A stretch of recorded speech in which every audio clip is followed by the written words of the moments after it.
Bueno, después de mis vacaciones, como yo arranqué ayer, vamos a hacer la primera nota en el piso, conmigo aquí de vuelta.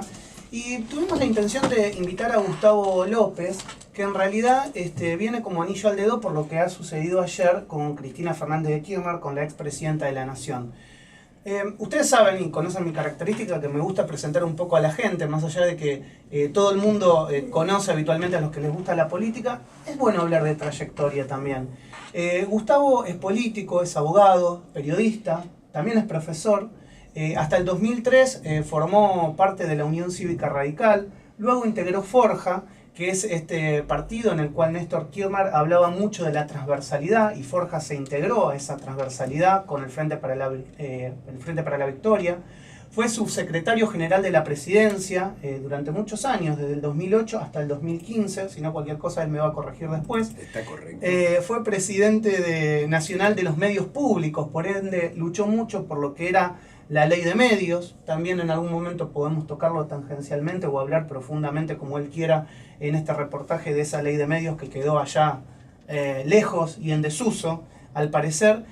Así que es una persona que seguramente hoy va a tener mucha importancia lo que digamos, lo que analicemos y lo que conversemos como todas las mañanas con los diferentes actores políticos. Hola Gustavo, ¿cómo estás? Gracias por venir a Radio Cívica. Gracias a vos y a todo tu equipo. Gracias. Bueno, Gustavo, ¿qué pasó ayer en tribunales con la expresidenta Cristina Fernández de Kirchner? A ver, yo creo que hay que ponerlo en un contexto, porque si no, fue una declaración indagatoria en una causa donde está acusada de algún delito de corrupción. Digamos, no es eso, sino que hay que ponerlo en un contexto en donde nosotros creemos, esto es, los que seguimos a Cristina Fernández de Kirchner, que hay una persecución político-judicial que tiene el mismo patrón en toda América Latina, esto es, grupos concentrados de la economía con medios que forman parte de estos grupos concentrados de la economía que quieren destruir a los gobiernos populares y que ya no pueden ir por el lado que habitualmente iban, los golpes de Estado tradicionales, los golpes económicos, sino que tratan de desgastar su figura en términos de corrupción.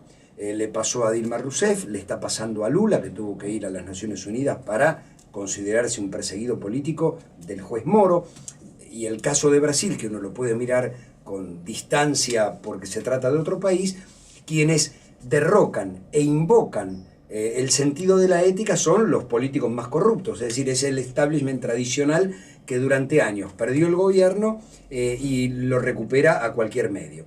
Nosotros creemos que pasa lo mismo en la Argentina. Esto no significa, y que quede claro, que Cristina Fernández de Kirchner, como ciudadana de a pie, no tenga que ir a tribunales cada vez que se lo requiera.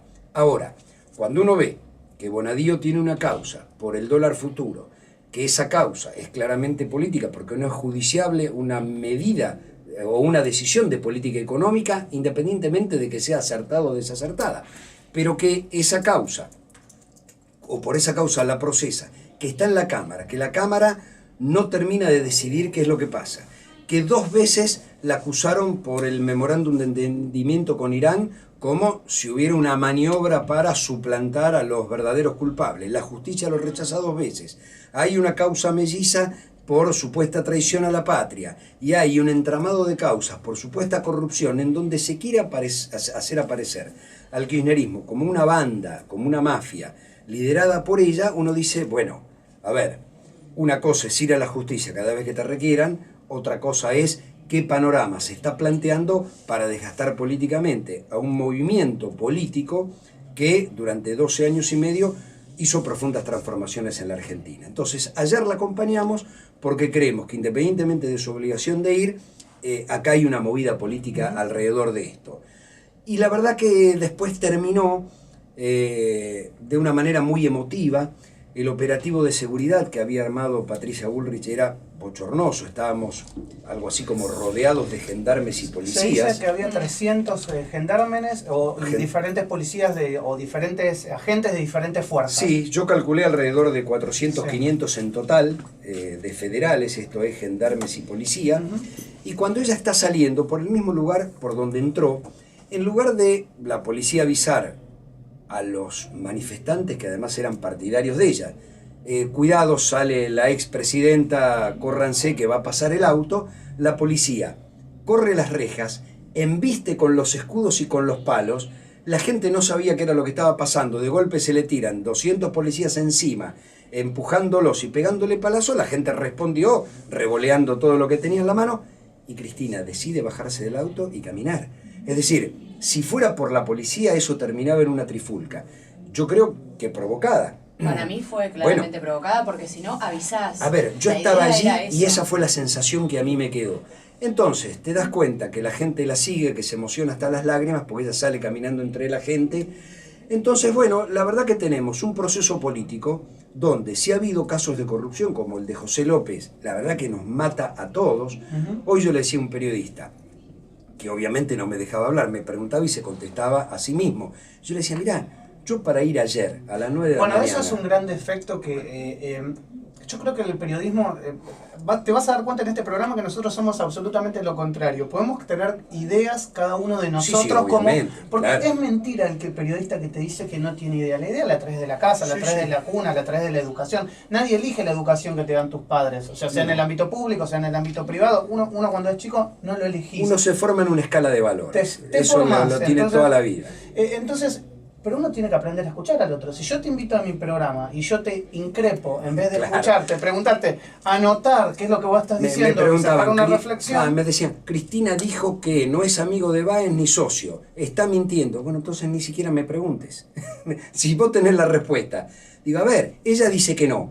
Bueno, que la justicia investigue si es cierto lo que el fiscal imputa o es falso lo que el fiscal imputa. Entonces, la verdad que nosotros hacemos esa composición de lugar, y esa composición de lugar es, independientemente de la cuestión puntual, de una causa puntual, hay una clara animadversión política de los sectores económicos, de los medios como parte de los sectores económicos y de un sector del Poder Judicial.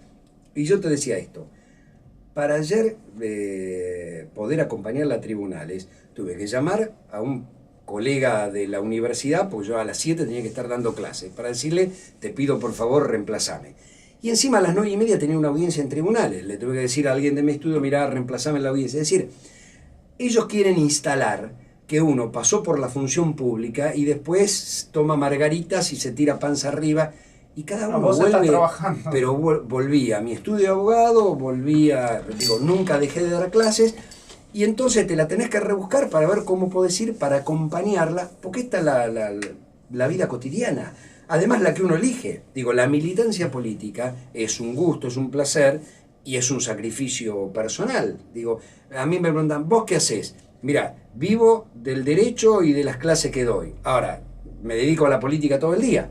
Claro, porque uno tendería a pensar también, si ve algún canal de televisión o algún grupo determinado, uno tendería a pensar que vos sos millonario y te fuiste millonario de la función pública y prácticamente, como vos decís, podrías estar viajando por el mundo, ¿no? Mirá, vivo en el mismo lugar, tengo un auto 2008, pero independientemente de eso, laburo como cualquier otro. Nunca dejé la facultad, pero no es que soy una excepción a la regla. Yo estoy dando clases hace 23 años. No debería ser un ejemplo, pero lamentablemente hoy lo tenés que explicar. Bueno, exactamente. Y además te toman como excepción a la regla. No, nadie dice que usted es corrupto. Mira, la verdad que lo de José López nos mató a todos.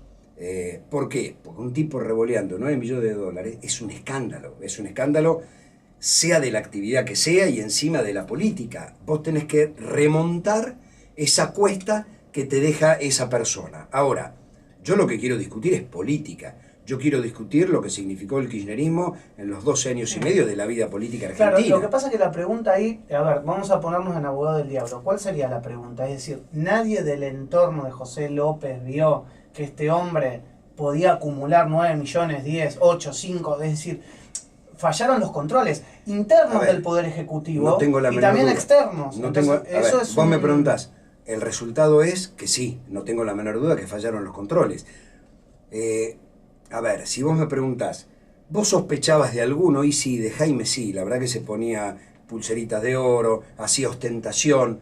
La única vez que un intendente de Forja tuvo un problema porque un funcionario de menor rango estoy hablando en 12 años, Sí. le pidió una coima por una obra pública, encima me la solucionó José López, porque le fui a hacer la denuncia y dijo, qué barbaridad.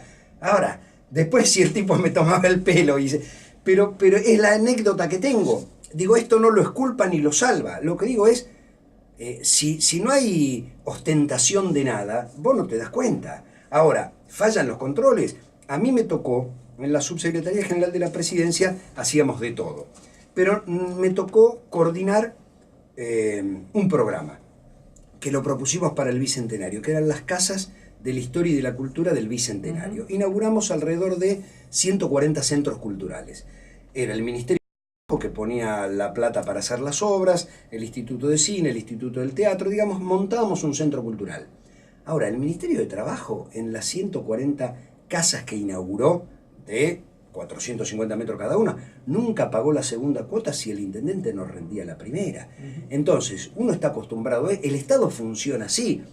Hubo excepciones, si las hubo y hubo robo, es porque fallaron los controles. Bueno, una de las cosas que nosotros perdimos fue la batalla cultural respecto a la cuestión de la honestidad. Digo, si vos sos un gobierno progresista, si como gobierno progresista haces un embate contra los crímenes de lesa humanidad, si crees que hubo una apropiación de papel prensa y le iniciás un juicio, perdonen la expresión, lo único que no podés es hacerte pis en la cama, porque te van a estar controlando. Esto lo dice García Lineras. Digo, cuando aparece un foco de corrupción, perdiste. Claro, pero claramente la Argentina, a ver, tiene un problema en cuanto al funcionamiento de las instituciones. Si hablamos, Sí, y no te lo tengo pregunto duda, esto porque vos no has tengo tenido la menor cargos duda. muy importantes Sí. y me parece que es real. Porque en el momento que vos me decís todo esto, que claramente muchos lo entendemos así, que claramente la justicia debería haber avanzado sobre muchos temas, lo de papel prensa, claramente, y no se avanzó y no se va a avanzar. Porque claramente. la justicia tiene una mirada respecto de los delitos económicos distinta, porque los delitos económicos, salvo excepciones, son del poder real, digo, de las la evasión, el lavado. ¿Quién lo hace si no son los bancos? Digo, yo no puedo lavar plata, digo, tengo que ir a un Yo banco a pienso, lavar ver, plata. no sé, pensemos en otro país, en Estados Unidos, en España. ¿Podría haber llegado una persona a ser candidato a presidente sabiendo que posiblemente estaba procesado, por ejemplo? La sociedad lo hubiese premiado. No estoy diciendo con esto que esté bien o que esté mal, no estoy hablando puntualmente de Macri, estoy hablando de la institucionalidad de nosotros, porque ahora decimos, bueno, a ver, la señora Cristina Kirchner se robó la Argentina, te dicen algunos, pero no estamos viendo que también para el que le ganó a Cristina Kirchner estaba procesado para Mirá, llegar a ser presidente de la nación. Yo creo que el gran desafío de América Latina de los últimos 15 años fue romper el molde. Vos en Estados Unidos o en Europa, para llegar, salvo la excepción de Podemos, digo, Podemos se parece mucho más a los procesos latinoamericanos que a los procesos del primer mundo, vos tenés que ser millonario y tenés que formar parte de un aparato formidable y además tenés que ser parte del establishment. Digamos, Hillary y Trump son parte del establishment. Uno es más bruto, otro es más inteligente. Sanders no lo era, por eso, digamos, no llegó. Y ahí el establishment es el negocio de las armas, el negocio del petróleo, son negocios. Y si para ser presidente necesitas, se calcula que es 7.000 millones de dólares, sale la campaña entre los dos candidatos, son aparatos formidables. Los procesos populares rompieron eso en la Argentina. Fueron anomalías, como lo llama Foster, es decir, llegaron a lo mejor hasta por casualidad. Kirchner yo creo que llegó por casualidad. Ahora aprovechó la coyuntura e hizo lo que tenía que hacer. Y eso es lo que no le perdonan. Y eso es lo que el establishment quiere volver para atrás. Esto es que gobiernen las corporaciones. No importa quién gane una elección, sea radical, peronista o conservador como es el PRO. Que gobiernen las corporaciones. Entonces, lo más sencillo es decir... Qué interesante. Y de esa manera, eso es corrupción. Y de esa manera uno debería financiar... Digo, ¿no? Como dice la Constitución, lo importante acá son los partidos políticos, pero si vos haces que los partidos políticos como estructuras de poder estén financiadas por corporaciones, bueno, ahí volvés al sistema. A ver, si vos me preguntás una reforma política profunda, que los partidos políticos se financien solo con fondos públicos. Que sea el Estado el que ponga la plata y los límites para el gasto de las campañas electorales, prohibiendo aportes privados. Obviamente te van a saltar todos a la yugular porque no quieren eso. ¿Cuánto costó la campaña presidencial? Porque de esa manera dejás de depender del que te prestó plata. Mira, O el que te dio supuestamente gratuitamente el dinero para que vos hagas campaña. Yo creo que ni Macri, ni Scioli, claro, ni Macri, ni Scioli, ni Massa pueden justificar todos los fondos de campaña. Y esto no significa que la plata venga del narcotráfico, ¿sí? ¿Se entiende? Sí, sí. La plata viene de donaciones privadas de empresas que buscan algún fin económico cuando gana el candidato. Entonces, no es que Paolo Roca, por poner un ejemplo, y a modo de ejemplo nada más, le ponga a Macri y no a otro. Le pone a los tres. Y en todo caso, los tres le deben algún favor. La diferencia es que cuando vos tenés una estructura política, con militancia política, con ideología política, podés controlar mucho más eso que cuando sos una empresa política, como es el macrismo. Digo, el macrismo, cuando toma las medidas que toma, a la semana de estar en el gobierno, las primeras 5 medidas son la devaluación, la quita de retenciones al agro y a las mineras. Digo, eso va en un solo combo, 60 o 70% de ganancia en pesos en 24 horas. Esto es 100.000 millones de pesos de transferencia de un lugar a otro. Lo tomas porque es parte del esquema. Y del otro lado, fíjate, ¿cómo Gustavo, derrotás a alguien? Y lo tenés que acusar de chorro. Ahí estás discutiendo algo que a mí me parece que en la campaña faltó mucho, y tal vez eso sea un error introspectivo que deberá analizar el Frente para la Victoria, que es que no se debatió ideología en la campaña. Realmente claro, no se debatió ideología. Hechos y propuestas. Si vos me preguntás, la elección la perdimos nosotros. Después la gana Macri. Yo creo que hicimos una campaña muy mala, que teníamos una doble campaña. Algunos sectores, digo, no puede ser que nosotros tuvimos un acto de cierre un jueves con Kicillof y un viernes con Scioli en el mismo lugar, Exacto. a la misma hora. Exacto. Digo, que tenías 2 discursos, 3 discursos, que el candidato es el proyecto. No, el candidato era Scioli, con un proyecto político que nosotros estábamos bancando. Y si no gustaba Scioli, hubiéramos ido interna. ¿Y por qué terminó sucediendo eso? Porque nos equivocamos, porque a veces hay soberbia. Esto no invalida que fue el mejor proyecto político de que yo tengo memoria en los 33 años de democracia, y yo te diría más. Digo, yo tengo 59 años, empecé mi militancia política en el año 73. Viví el proceso de los 70, no acompañé ni a las organizaciones armadas, ni estaba de acuerdo con eso, más bien yo me inclinaba al estilo Salvador Allende por gobiernos democráticos, llegar por los votos. Ahora, lo que digo es, soy alfonsinista porque me parece que el proceso político iniciado por Alfonsín, que perdió contra las corporaciones, a diferencia de Kirchner, fue lo mejor que le pasó en la Argentina en la apertura democrática. Ahora, en términos de eficiencia, este fue el mejor gobierno, yo diría, de los 50 para acá. Esto no significa que no haya habido errores, que no haya habido soberbia, y que algunas cosas las podríamos y las debimos haber hecho mejor. Ahora, sigue siendo lo mejor que le ha pasado a la Argentina. ¿Crees que el manejo con la comunicación y el periodismo también fue complicado para el kirchnerismo? Sí, y además vos tenés que saber que la batalla cultural se da todos los días. No es que un día ganaste la elección con el 54% de los votos y ya está. No, y me parece que ese fue el error. Digo, vos tenés que mantener, vos me decías la ley de medios. Nosotros ganamos la batalla por la discusión de la ley de medios en el 2009. Sí. Y la perdimos esa discusión política a partir del 2014-2015. ¿Por qué?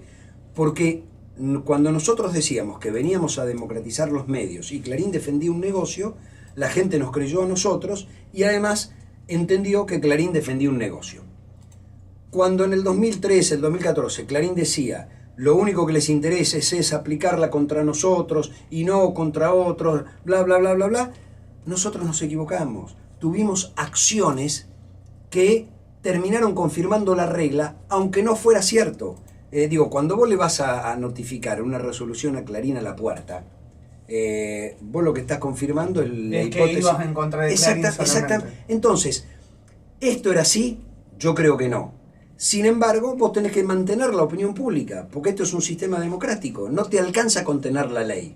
Tenés que tener la legitimidad. Bueno, pero ahí vos dijiste algo, era dar la batalla cultural todos los días, y por ahí algo le pasó al kirchnerismo que era habérsela creído. O sea, pensar que ese 54% iba a estar eternamente. Sí, y le pasó al PT, y yo creo que García Lineras lo explica bien. Dice, bueno, acá uno aprende. Nosotros fuimos la excepción a la regla. Todos estos procesos latinoamericanos fueron la excepción a la regla. Sí, claro. para ser regla y no excepción, bueno, vos tenés que trabajar el doble. A la derecha nunca le importaron las instituciones, y cuando se las pudo llevar puestas, se las llevó puestas, de la manera que fuera, con un golpe de Estado tradicional, con un golpe de mercado o como fuera. A nosotros nos interesan las instituciones, y lo tenemos que demostrar todo el tiempo, porque del otro lado te llaman autoritario. Yo recuerdo, fui a dar una charla a una universidad de Estados Unidos en el año 2012 y cuestionaban el sistema democrático. Decían, Cristina es autoritaria. Y yo digo, ¿pero por qué? Porque no hace conferencia de prensa. Perdón, repasé toda la Constitución y no encuentro un solo artículo que diga que la conferencia de prensa es una situación central de un sistema democrático. No, porque no hay libertad económica. Perdón, el sistema democrático es división de poderes, publicidad de los actos de gobierno, periodicidad de las funciones. No es libre mercado. Entonces vos tenés que del otro lado un ejército de medios que si el modelo no es de determinada manera, es dictadura. Bueno, el trabajo es doble. Vos tenés que explicar que la democracia es el gobierno del pueblo y para el pueblo, lo tenés que llevar adelante. Tenés que ser y mostrar que sos. Y del otro lado no lo necesitan. Bueno, a veces dormimos en los laureles y esto es el costo de lo que hay que aprender, ¿no? En base a esto que estamos hablando y eso quizás de dormirse en los laureles o no quedarse solamente con el 54%, Gustavo, te quiero preguntar si en este momento hay una autocrítica o están viviendo internamente una autocrítica dentro de tu movimiento, incluso del Frente para la Victoria en total, ya quizás planteando un panorama para lo que va a ser el año que viene. Claro, sí. el proyecto continúa así, tal cual vos me lo contás, que fue el mejor proyecto de la historia, puede llegar a continuar, hay posibilidad de salvar el proyecto. Yo creo que hay obligación de salvar el proyecto. Lo que tenemos que cambiar es la metodología. Cuando vos sos gobierno, la lapicera está en la Casa Rosada, ¿sí? Pero esto es en cualquier gobierno. Entonces uno no delibera permanentemente, sino que firma, acepta condiciones. Siempre debe haber discusión para no equivocarte. Cuando vos no estás en el gobierno, es exactamente al revés. Tenés que ser lo más deliberativo posible, tenés que analizar errores y tenés que ser lo más amplio posible. Si nosotros no logramos, el liderazgo de Cristina es insustituible. ¿Hasta cuándo? Hasta que aparezca otro liderazgo, que puede ser el año que viene o puede ser dentro de 30 años. Porque esta es la vida política, el radicalismo.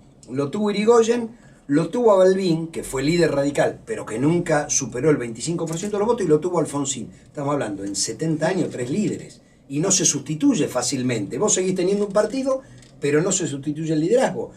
El peronismo lo tuvo a Perón, tuvo a Néstor, y este fenómeno de la historia que la tuvo a Cristina.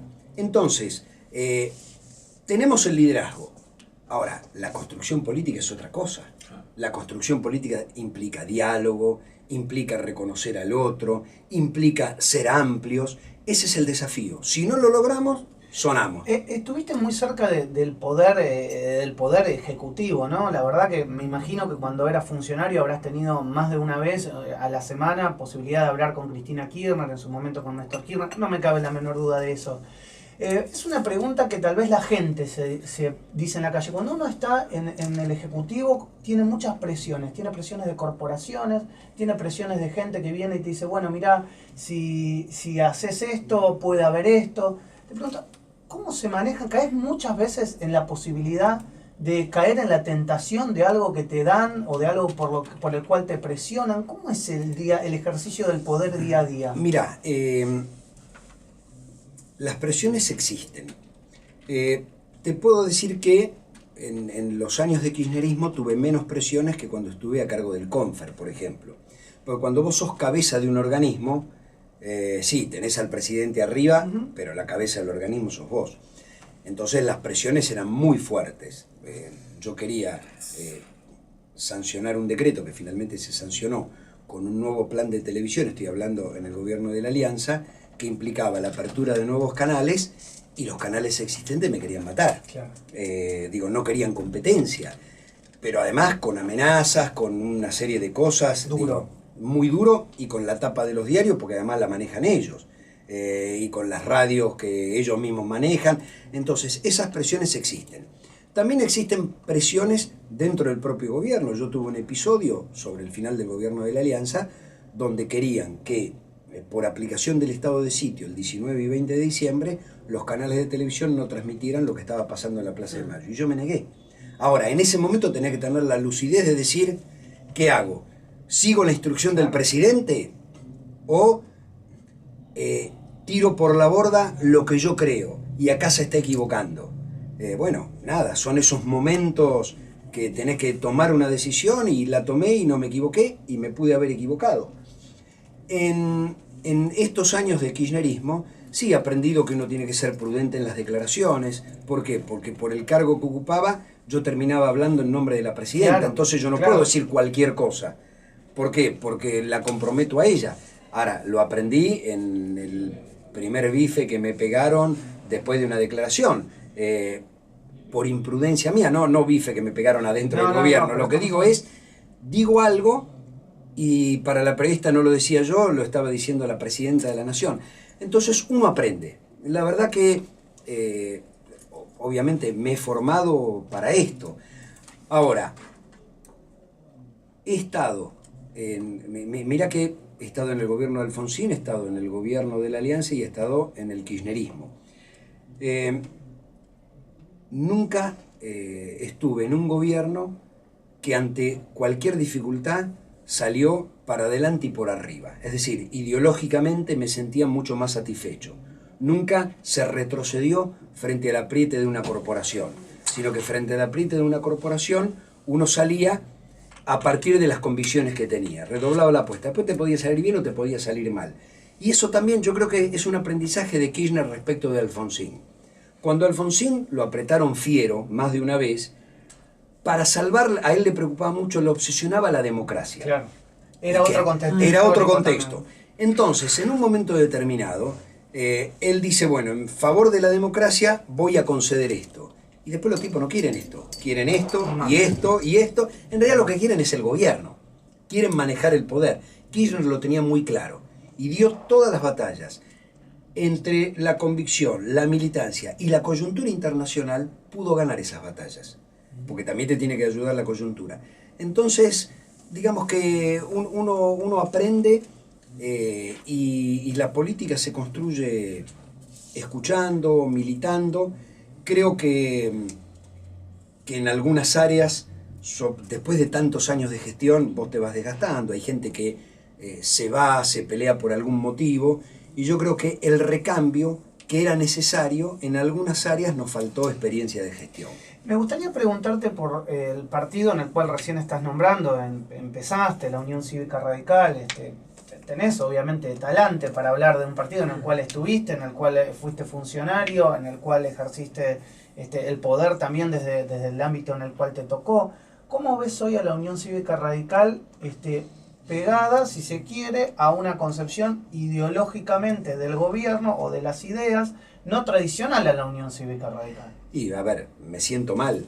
De hecho, hoy yo no me siento radical. Digo, hoy yo me siento kirchnerista. Si alguien porque hay que ponerlo en contexto. Si yo naciera la vida política hoy, no me hubiera afiliado nunca a la UCR. Yo nací a la vida política en un momento determinado donde creía que la UCR reunía todos los requisitos que había que reunir. Una historia popular, el irigoyenismo, recuperada por Alfonsín, y un conjunto de valores que tenían que ver con una reserva moral para el país.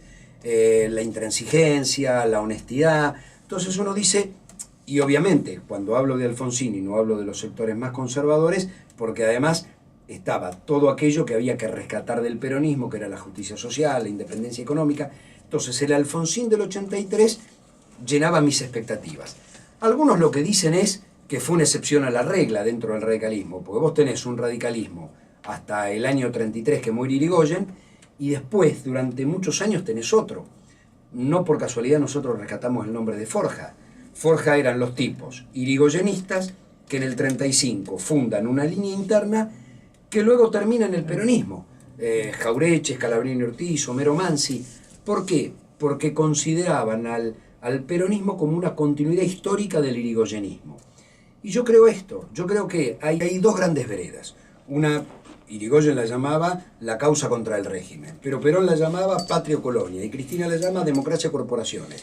¿Y vos crees que, digamos, en este camino la Unión Cívica Radical perdió ante las corporaciones? Es decir, las corporaciones, por lo que hablábamos también al principio de la nota, es decir, terminaron de alguna manera financiando al partido para que el partido hoy se transforme en otra cosa que era, no eran sus ideales. Nunca estuvo tan mal, ni siquiera durante el peronismo de los 40 y los 50. Porque en todo caso el radicalismo antiperonista de aquel entonces, que no comprendía el fenómeno del peronismo, peleaba por la libertad, con un peronismo bastante autoritario, el de la década del 40 y del 50, y no peleaba por la igualdad salvo excepciones, Levenson, Larralde, Ilia o Frondizi, tenían una visión un poco más hacia la izquierda. Pero lo que digo es, ese radicalismo que no comprendía el fenómeno de la igualdad, pero defendía el fenómeno de la libertad, representaba a un sector importante de la sociedad. Después de la muerte de Alfonsín, este radicalismo no representa absolutamente ningún valor. Entonces, ¿para qué ser radical si la derecha es Macri? Entonces tenés que ser macrista. Si vos dejás de representar algún valor para la sociedad, tendés a desaparecer. Y yo creo que la UCR tiende a desaparecer. Entendemos que Macri no podría haber ganado sin la Unión Cívica Radical. Pero no tengo la menor duda. Le prestó la estructura. El problema es que el radicalismo cree que se la vendió y el otro, mejor dicho, el radicalismo creía que le alquilaba la estructura para ser socio.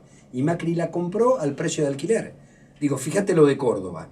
Gana la elección. Hoy los desplazó, hoy el radicalismo no es nada dentro del gobierno. Gana la elección por Córdoba y va a terminar cerrando con Schiaretti en Córdoba y no con la UCR. Entonces, si vos sos un partido que naciste como Partido Popular, que luchaste contra el régimen falaz, descreído y corrupto que eran los conservadores, y hoy formás parte del gobierno conservador, el peronismo estuvo al borde de la extinción también, con Menem.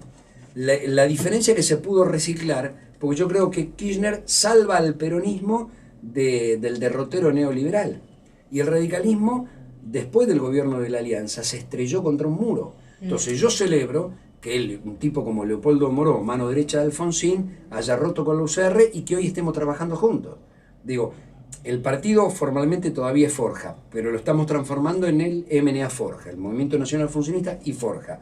¿Por qué? Porque yo tengo la estructura partidaria, él tiene su trayectoria y sus años de militancia. Ahora, una persona como él, con más de 50 años de afiliado en un partido, dice, este partido no me representa más. Ahora, ¿cambió él las ideas? No, sigue teniendo las mismas ideas y entiende que el alfonsinismo se expresa en esto que llamamos kirchnerismo, pero que se podría llamar de cualquier otra manera. Yo sigo diciendo, es la nueva etapa del movimiento nacional y popular. Te cuento, Gustavo, estamos hablando con Gustavo Fernando López, ya te lo conté, es político, abogado, periodista, profesor, una persona, un libro abierto prácticamente, porque estamos teniendo una charla que habitualmente no se da en radio o que no se da en televisión. Aparte se nota que es docente. Sí, además. Y están llegando sendos mensajes, me cuentan desde la producción, de lo interesante. Por lo que va la charla, más allá de pensar o no pensar como vos, sí, ¿no? Sí. De lo interesante de los análisis. Y hablando de esto de interesante de los análisis, me gustaría preguntarte por el futuro de la Argentina, ¿no? Vos tenés expectativa. A ver, yo pregunto esto, ¿no? Yo creo en la buena fe de las personas. Sí. Yo no creo que Macri llegue al gobierno para hacer pelota todo. Es decir, sería de mala leche o sería de mala fe que un presidente diga yo quiero ser presidente para hacer pelota todo. Ahora sí, bueno, Jenis, pero realmente pienso así. Creo de buena fe que alguien no va a invertir parte de su guita, de su tiempo, de su poder para hacer pelota todo y que la gente viva mal. Ahora, entonces hay que debatir de ideología, porque seguramente él piensa que de esa manera él va a hacer bien las cosas. Ahí coincido con vos. Él cree que esto es así, porque se ha criado en una escala de valores donde piensa que el salario es un costo de la producción y no un derecho del obrero, y a su vez, además de ser un derecho del obrero, es un mecanismo de dinamización de la economía. Entonces, como tiene una formación ortodoxa, fue solo a escuelas privadas, fue a universidad privada, vive en un mundo Es lo que traes de la cuna. empresarios. Exactamente, entonces, yo cuento una anécdota. Hace 2 semanas me tocó dar una charla en la Universidad de San Martín. Una de las autoridades de la universidad comenta, la Universidad de San Martín es muy linda, la charla la dimos en el centro, pero el campus es muy lindo, una fábrica que se recuperó, realmente un lugar de lujo, como deberían ser todas las universidades, como es la de Lanús, muy bien equipada. Entonces el funcionario del Ministerio de Educación le pregunta, ¿cuánto pagan los alumnos acá?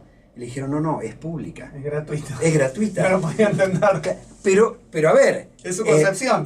Claro. Entonces vos decís, no entienden nada. Sí, entienden el mundo de esa manera. Yo estoy preocupado por el futuro porque vamos hacia mayor desocupación, vamos hacia mayor pobreza, vamos hacia una pérdida de empresas. Digamos, si vos abrís las importaciones, devaluás el peso, se pierde 10 o 12 puntos del poder adquisitivo del salario, tenés 200.000 despedidos, ¿Secaste el endeudamiento? ¿Te preocupa? Sí, porque lo vamos a pagar. Hoy Argentina está desendeudada.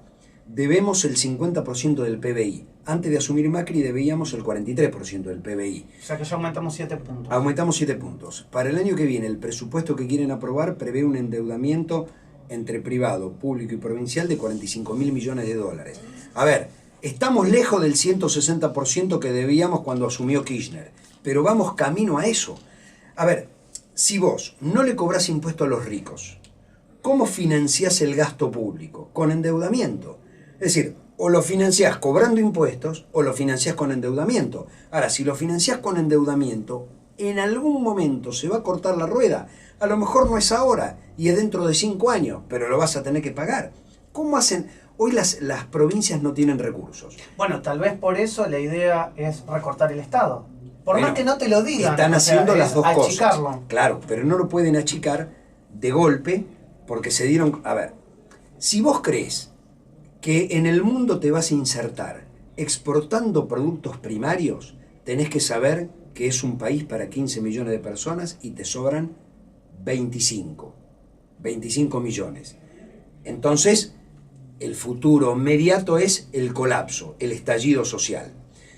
Y ellos van por ese camino, porque creían que iban a venir inversiones productivas. Sí, cosa que no pasó.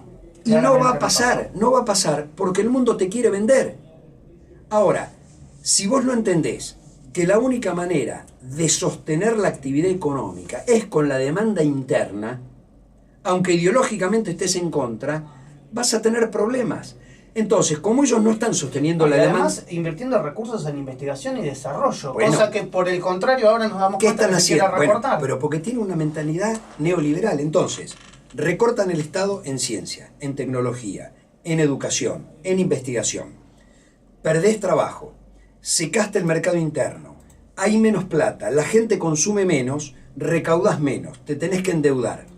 ¿Y cómo suplen para que esto no estalle?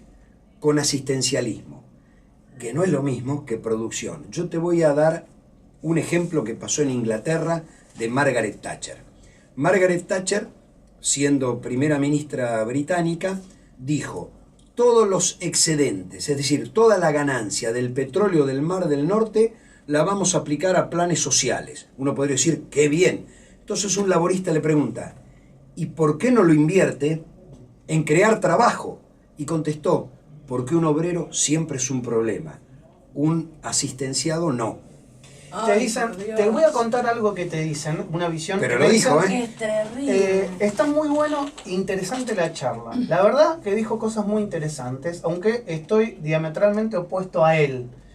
Sin deuda, no creces. Fíjate en todos los países. El hermetismo económico destruye. No, yo creo que hay momentos y momentos.